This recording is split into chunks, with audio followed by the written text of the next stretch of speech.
여러분 안녕하십니까? 시청자의 눈과 입이 되는 프로그램 미디어 비평 당신의 TV 이영래입니다.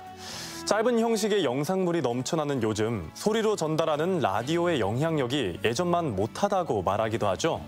하지만 전주 MBC 라디오 프로그램 가운데 무려 30년 동안 한결같은 사랑을 받는 프로그램이 있습니다.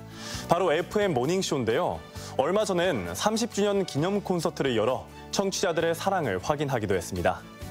앞으로도 전주 MBC는 다양한 변화 속에서 오랜 시간 시청자 여러분의 사랑을 받는 프로그램으로 즐거움을 드릴 수 있도록 노력하겠습니다.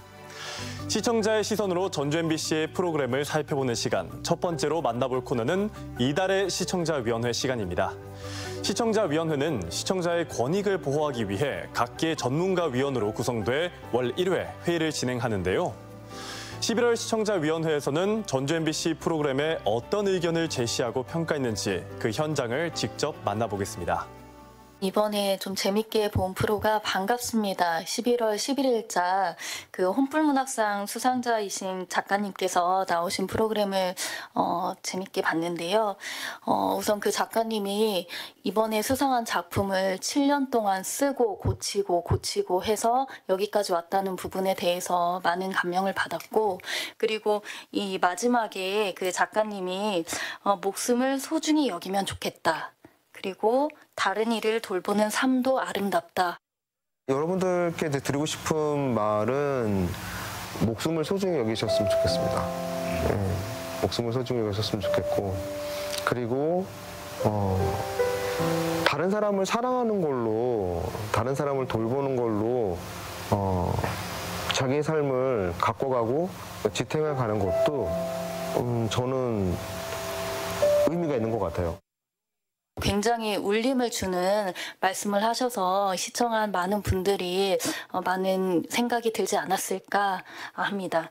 그리고 제가 좀 응원을 드리고 싶은 프로그램은 인문학 클래스, 이번에 시즌2 보면서도 시즌1에서도 느꼈지만 전주 MBC의 이 인문학 클래스가 아니면 이런 소재를 어디에서 다룰 수 있을까, 어디에서 이런 이야기들을 들을 수 있을까라고 생각이 들었고, 계속해서 시즌3 그 이상으로 계속해서 발전해 나갔으면 좋겠다라고 생각을 합니다. 먼저 라디오 특집 점드락 소리를 듣다 굉장히 재미있게 들었습니다. 요즘 같은 그 인공지능 시대 사투리의 의미가 무엇인지를 좀 다각적으로 탐색을 해서 이렇게 청취자들로 하여금 이 지역 언어의 자부심과 어떤 지역 언어 사투리, 방언이라고 이야기하는 그 우리 말에 대해서 더 긍정적인 인식을 갖도록 만들어준 프로그램이 아니었나. 나이는 7살. 나는 최금자 할머니의 손자다. 아이야, 혼자 못오고 있다냐. 너희 함니 집이 왔은 게 이제 함니랑 잼나게 지나야요. 알겠지? 야가 왜 말이 없다냐? 함니 말 알아먹었어? 못 알아먹었어? 알아들었지? 알아먹었다는 말은 알아들었다의 속된 표현이다. 네, 알아들었어요, 할머니. 그래. 착하다, 착혀. 이 지역의 가치를 지역의 언어에서 발견하고자 했던 그 제작진에게 감사드리면서 재밌게 들었습니다. 그다음에 독서토론 한마당 북적북적 대회에 앞서서 독서토론이 왜 필요하고 어떤 의미를 가지고 있고, 그리고 이제 펼쳐질 본격적인 대회에 대해서 사람들로 하여금 기대감을 갖게 하는 그런 일부 프로그램이었는데요. 먼저 그 구성이 굉장히 촘촘하게 잘 되어졌다라고 생각을 합니다. 대부분의 사람들이 독서를 하면 하고 난 다음에 줄거리는 얘기해요.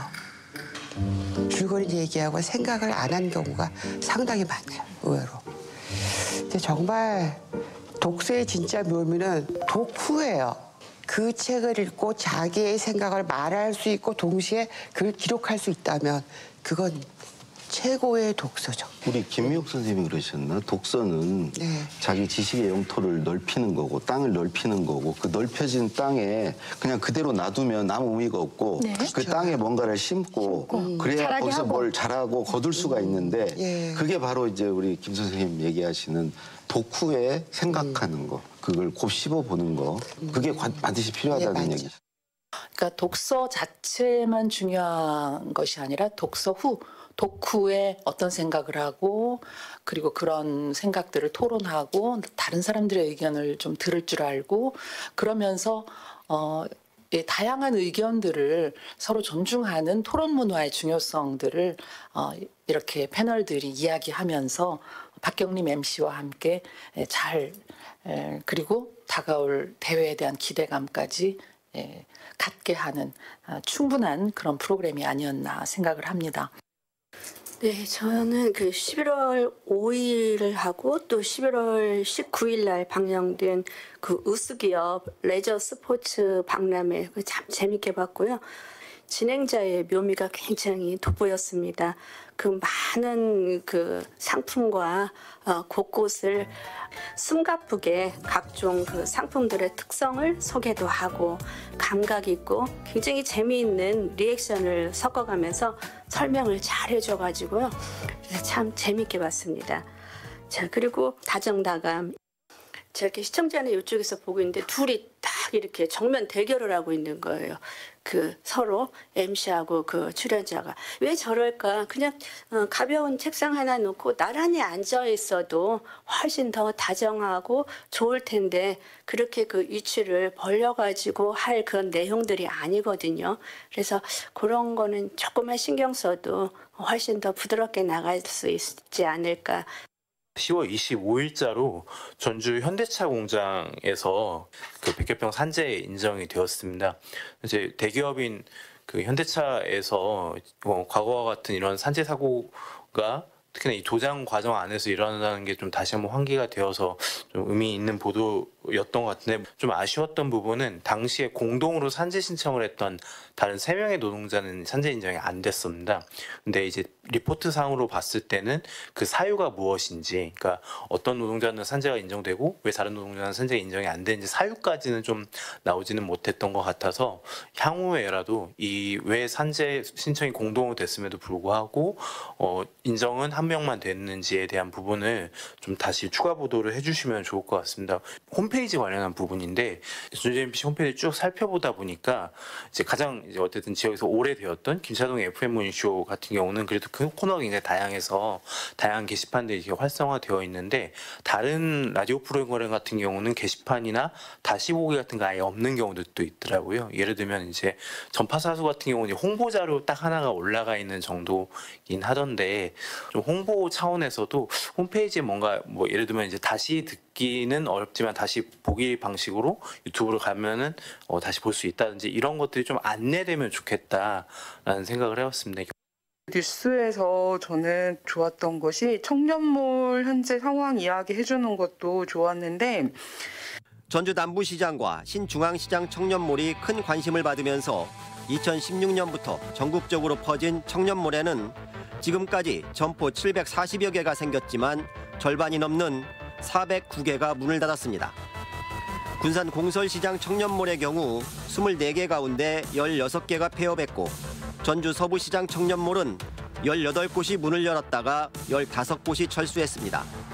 뭔가 이제 도시재생 사업에 대한 지원이 끝나고 더 이상 지원이 되지 않으면서 그 지역이 뭔가 좀 침체되는 분위기, 그래서 계속 이렇게 가면 안 된다라고 하는 내용과 그 보도에 대해서는 좋았는데 성매매 업소들이 나간 빈집들은 여전히 이렇게 방치돼 있고 예술촌을 구성해 나가야 할 예술가들은 설 자리를 잃었습니다. 지난해까지 빈 업소를 활용해 공예 배우기와 카페 운영 등 일명 리빙랩 사업을 진행했지만 이마저도 올해부터는 중단된 상황. 예술을 꽃피우겠다며 이곳을 찾은 이들도 결국 하나둘 떠나고 있습니다.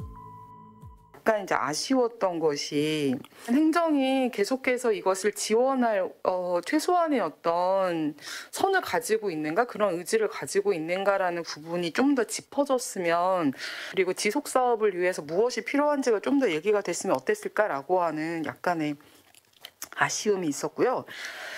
지구 세로봄에서 다뤘던 의류 문제하고 공유권 문제도 너무 공감이 되고 좋았는데, 방글라데시와 필리핀, 멀리는 아프리카에도 날로 높아지고 넓어지는 의류 쓰레기 산의 모습입니다.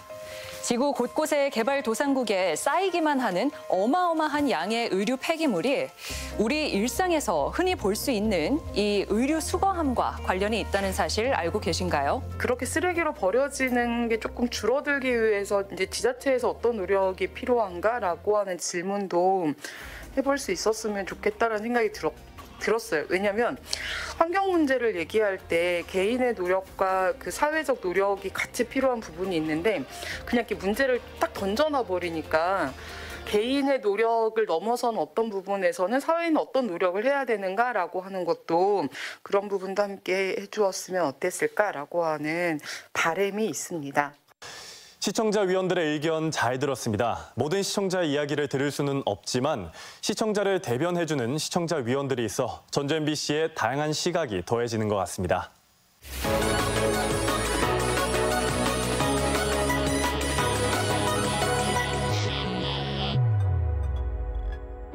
이번 코너는 전주 MBC 프로그램 가운데서 주목할 만한 프로그램을 선정해 집중 분석하는 이달의 프로그램입니다. 오늘은 프로그램을 시작하면서 말씀드린 김차동의 FM 모닝쇼와 관련해 전문가 모시고 이야기 나눠봅니다. 이승현 동설대학교 디지털 방송 콘텐츠학과 교수님 자리하셨습니다. 네, 안녕하세요. 네, 반갑습니다. 네. 네, 이 김차동의 FM 모닝쇼는 시청자분들도 상당히 친숙하실 겁니다. 그리고 지난 30년 동안 청취자들의 아침을 열어준 프로그램으로 출근길에 고정으로 청취하는 팬층이 정말 상당한데요. 이 출근 시간대, 그것도 지역에서 라디오 방송만이 가능한 역할이 있죠. 네. 오늘은 김차동의 FM 모닝쇼에 중점을 맞춰서 말씀드린다면 이 프로그램은 매일 오전 7시부터 9시까지 2시간 생방송으로 진행되는 라디오 프로그램이지요. 전주 MBC FM4U를 통해서 방송이 되는데요. 주요 코너로는 이제 지역 소식, 뉴스, 날씨, 그리고 생활 정보, 퀴즈, 영어, 또 우리들의 이야기, 이런 소소한 일상들을 전할 수 있는, 그리고 또 음악 프로그램이기 때문에 청취자들의 이제 신청곡에 따라서 이제 노래를 전해주는 이런 게 주가 되는 프로그램이겠죠. 지역 라디오로서의 장점이라고 하면 생활 권역을 같이 하는 분들이 공감할 수 있는 이야기, 그리고 또 뭐 유실물이 있을 때 발빠르게 찾아줄 수 있다는 것, 그리고 또 재난 상황에서 뭐 있으면 안 되겠지만 즉각적으로 네트워크가 형성이 돼서 대응할 수 있다는 점이 가장 큰 장점일 것 같습니다. 그리고 또 앞서 말씀드린 것처럼 이 김차동의 FM 모닝쇼가 올해 방송 30주년을 맞았습니다. 이 지역에서 단일 프로그램으로 30년을 방송한다는 것 상당한 의미가 있을 것 같습니다. 그렇죠? 네. 이 프로그램이 지난 1993년 10월 18일에 첫 방송을 시작해서 올해로 이제 만 30년이 됐습니다. 지역 방송으로는 이렇게 30년째 단일 진행자로 진행이 됐던 프로그램은 유일하고요. 그리고 또 전국적으로 본다면 MBC 라디오 중엔 배철수의 음악 캠프에서 배철수 진행자가 34년째 되셨더라고요. 그래서 전국적으로 봤을 때 이제 두 번째로 오래된 이런 장수 프로그램이라고 할 수 있겠고요. 3위와는 격차가 굉장히 큽니다. 그리고 이는 전 세계적으로 유래를 찾기가 어렵습니다. 우리가 뭐 전설적인 방송 진행자 하면 레리 킹 라이브의 레리 킹, 이분이 25년 방송을 하셨고 처음에 미국의 작은 마이애미의 작은 라디오 방송사에서 시작을 해서 나중에 CNN에 진출하고 또 전현직 대통령을 인터뷰하면서 이제 이슈가 되고 아주 큰 방송인이 되셨었고요. 이 외에 뭐 바바라 월터스 뭐 이런 분 50년 방송을 하셨다고 하지만 단일 프로그램으로는 10여 년이 긴 거고요. 그리고 오프라 윈프리도 역시 뭐 10여 년 이렇게 단일 프로그램을 진행했을 뿐 30년까지 동일 프로그램을 진행한 사례는 찾기가 어렵습니다. 그런 점에서는 예향 전주 그리고 전통을 중시하는 전주 MBC만이 가능한 일인 것 같고요. 그런 면에서는 지역민들 그리고 MBC맨으로서는 자부심을 가져도 좋을 아주 자랑스러운 일이라고 생각이 듭니다. 네. 또 이렇게 들으니까 이 30년이라는 시간이 정말 상당한 의미구나 생각이 듭니다. 그리고 또 이 지역에서 자체 제작하는 라디오 프로그램이 점점 줄어드는 현실에서 30년 동안 프로그램이 지속이 가능했던 힘 그리고 특징은 또 무엇이었을까요? 가장 큰 힘은 팬덤이겠죠. 고정 청취자, 충성심 높은 청취자들이 있었기에 가능한 일일 거고요.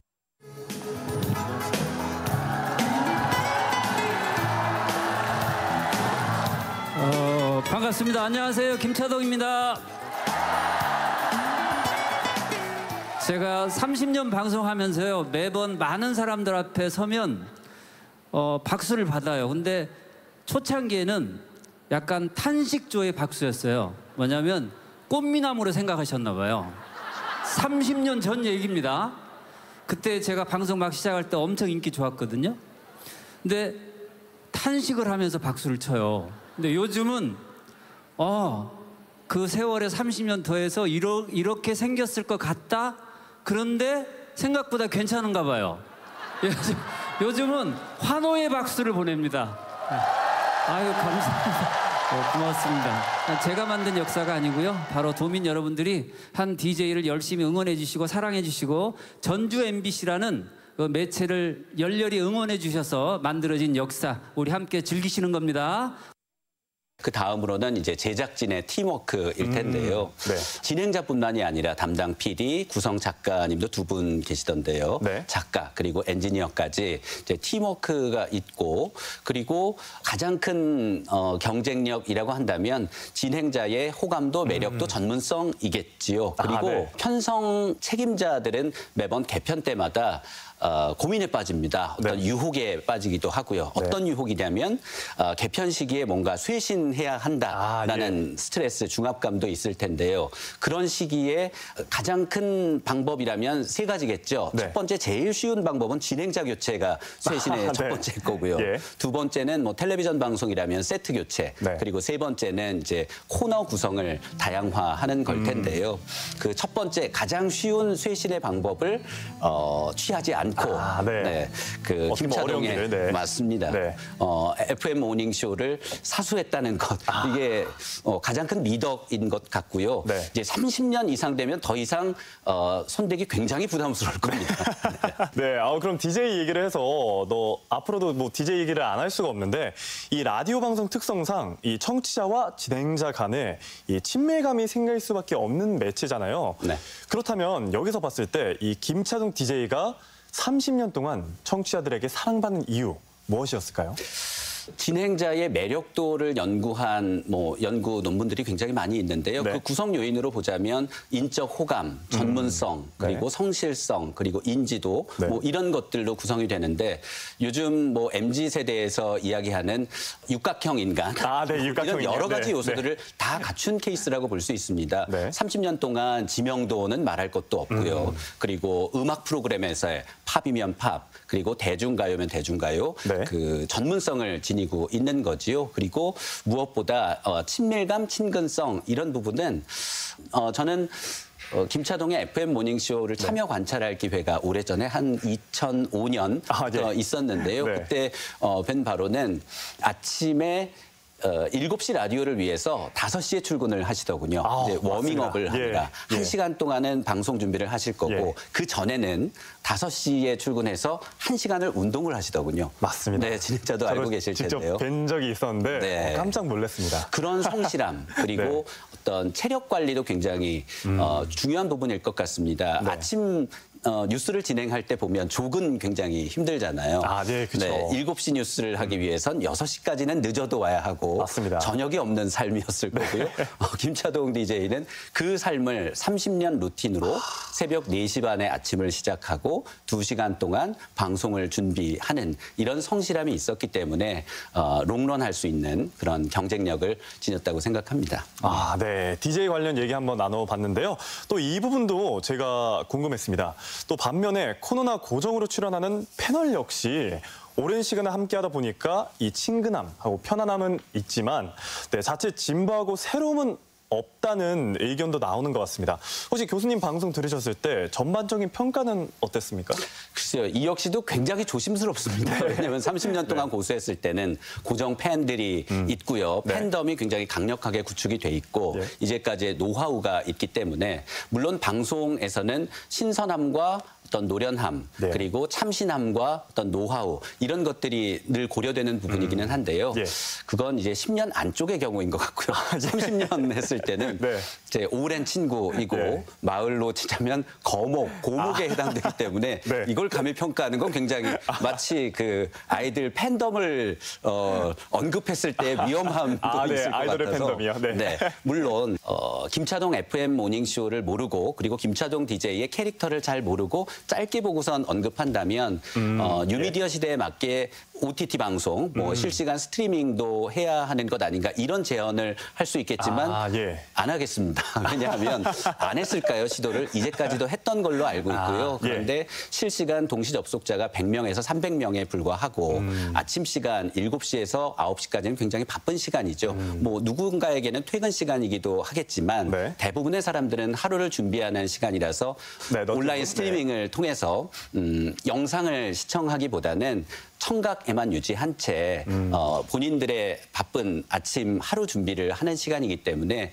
효율성 면에서 효과성 면에서 아마도 그리고 라디오의 매체 특성을 가장 잘 활용한 이제 청각적인 것에만 의존하고 또 하나는 이제 개인적이고 친밀함이 중요하고 신비주의 이런 것도 이제 라디오의 매력이잖아요. 눈으로 바로 여실히 보여지기보다는 오늘 DJ는 어떤 모습일까, 오늘 게스트는 어떤 분이 어떤 모습으로 할까라는 것을 상상할 수 있게 한다는 점에서 오히려 이 라디오의 매력을 극대화한 최적화된 포맷이 지금 현재의 형식이라고 생각이 듭니다. 아, 그렇군요. 확실히 이 라디오의 강점을 정말 잘 살리고 있다 이런 생각이 또 드는데요. 그렇다면 그래도 누군가는 이렇게 좀 안주하고 있다라고 평가할 수 있을 것 같은데 그렇다면 이 김차동의 FM 모닝쇼가 현재 안주하기보다 뭔가 청취자들의 더욱 다양한 욕구를 반영하고 수용할 수 있는 프로그램으로 거듭나기 위해서는 어떤 노력이 있을 수 있을까요? 네, 지금은 이제 미디어 수용자들의 이용 행태가 이제 파편화되고 다양화됐잖아요. 뭐 다매체 다채널 시대이다 이런 얘기 많이 하는데요. 그래서 기존에 확보된 청취자들을 유지하고 이탈하지 않도록 하는 전략을 취하는 게 더 현명하다고 생각됩니다. 사실 라디오를 청취하는 연령대는 물론 20대도 있겠습니다만 20대, 30대들은 이제 모바일을 통해서 본인이 원하는 음악을 들을 것이고요. 맞습니다. 그리고 또 SNS를 통해서 소통을 하고 있을 텐데 지금 주요 청취자들은 뭐 조사에 의하면 40대 후반입니다, 평균. 네, 그리고 전체적으로 보자면 50대, 60대, 중장년 또 어르신들께서 많이 청취를 하시고요. 또 하우스에서 작업을 하시면서 또 아니면 택시, 뭐 운전하시면서 들으시는 분들이 많기 때문에 지금과 같이 FM 모닝쇼의 가장 큰 장점은 교통 상황을 전해주는 거죠. 김차동 DJ가 과거에 라디오 진행자를 준비하면서 택시 운전도 한 1년간 하셨다는 그 책을 본 적이 있습니다. 네, 그렇게 교통 상황을 전주뿐만이 아니라 뭐 군산, 익산, 뭐 전라북도 의 주요 도로뿐 아니라 간선도로까지도 제가 예전 참여 관찰할 때 보니까 스튜디오에 지도를 펼쳐놓고 도로 상황을 점검하시더라고요. 그래서 젊은 작가분들이 특히나 타 지역에서 오신 분들이 지리를 잘 모르고 이제 안내를 할 때는 좀 거기에 대해서 조언도 하시고 본인은 지금 30년 동안 게다가 도로명도 바뀌기도 하고 또 그래서 간선도로까지도 다 꿰고 교통 상황 전해주시는 것 그리고 뭐 날씨야 뭐 모바일로도 얼마든지 할 수 있을 텐데요. 또 지역민들과 실시간으로 소통할 수 있는 것 이게 가장 큰 장점이라고 볼 수 있을 것 같습니다. 네, 정말 이 김차동의 FM 모닝쇼 방식대로 이 청취자들을 더 수용할 수 있게 노력한다는 그런 내용으로 들었습니다. 네, 그리고 또 마지막으로 이 교수님이 지역 방송을 연구하는 입장에서 보실 때 이 지역의 라디오 프로그램이 갖는 강점이 있을 것 같습니다. 혹시 그 강점이 무엇이고 프로그램을 앞으로 어떻게 꾸려야 그 강점을 잘 살릴 수 있을까요? 네, 잘하는 걸 하는 게 가장 좋은 것 같습니다. 잘하는 걸 하는 남이 게. 한다고 네. 해서 예를 들어 뉴미디어 방송은 요즘 신생 매체들이 워낙 많기 때문에 기존의 레거시 미디어라고 하는 공영방송 MBC에서 또 뉴미디어까지 확장하기보다는 물론 글로벌 미디어 기업으로서 다 수익 다각화를 하는 건 좋습니다만 김차동 FM 모닝쇼와 같은 프로그램은 사수해야만 되고요. 이런 어떤 소명 의식을 갖고 해야 될 필요가 있을 것 같습니다. 왜냐하면 이제 수익성으로 보자면 사실 수익성에는 큰 도움은 되지는 않습니다. 왜냐하면 라디오 프로그램 제작비도 적게 들고 지출도 적게 들지만 벌어들이는 라디오 광고 수입도 전체 파이로 보자면 좀 미미할 수 있습니다. 그래서 금방의 수익 에 연연해서 뭐 개편을 한다든지 뭐 커다란 틀에서의 조직 개편 이런 것들보다는 지금 지역민들에게 공적 서비스를 하고 있는 그중에서도 가장 지역 방송이 잘할 수 있는 로컬리티, 그중에도 하이퍼 로컬리티라고 할 수 있을 텐데요. 지역의 커뮤니티를 활용해서 지역의 소식을 전하고 청취자들의 요구와 욕구를 반영한 그를 충족시키는 그런 일들을 하는 것들이 가장 MBC다운, 전주 MBC다운 경영 방식이 아닐까 생각이 듭니다. 네, 지금까지 전주 MBC 라디오 프로그램 FM 모닝쇼에 대해 이승연 동서울대학교 디지털 방송 콘텐츠학과 교수와 이야기 나눴습니다. 오늘 말씀 여기까지 함께하겠습니다. 고맙습니다. 고맙습니다.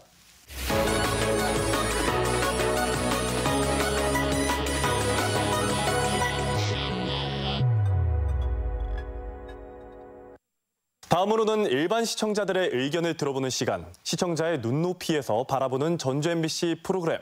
지금 만나보겠습니다.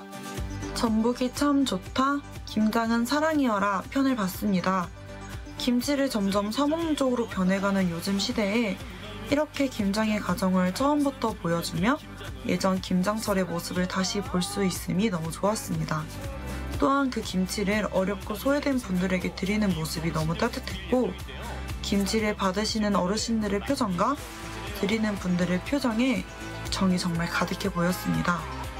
김장은 그저 김치를 담그는 것이 아닌 사람과 사람의 정을 나눌 수 있는 하나의 좋은 행사였다는 것을 다시 생각나게 해주었습니다.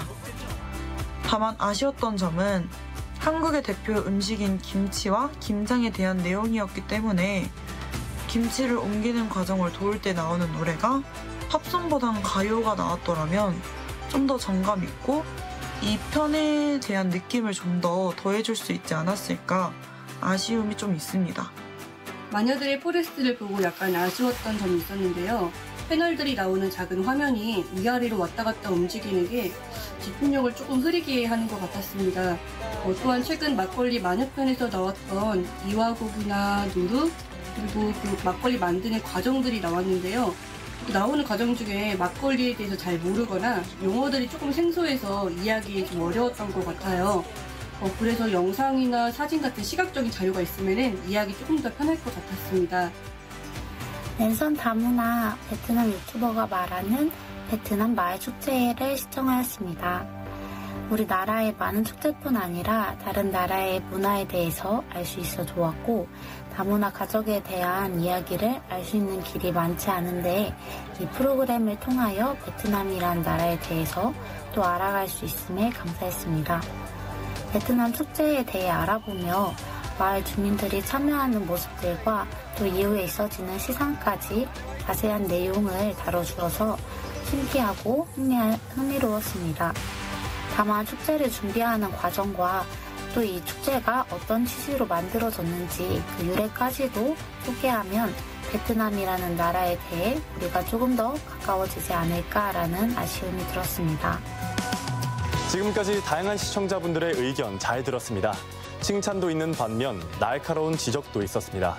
앞으로도 적극적으로 시청자의 소리를 듣고 반영하는 전주 MBC가 되겠습니다. 시청자의 눈이 되고 입이 되는 미디어 비평. 당신의 TV는 여기까지입니다.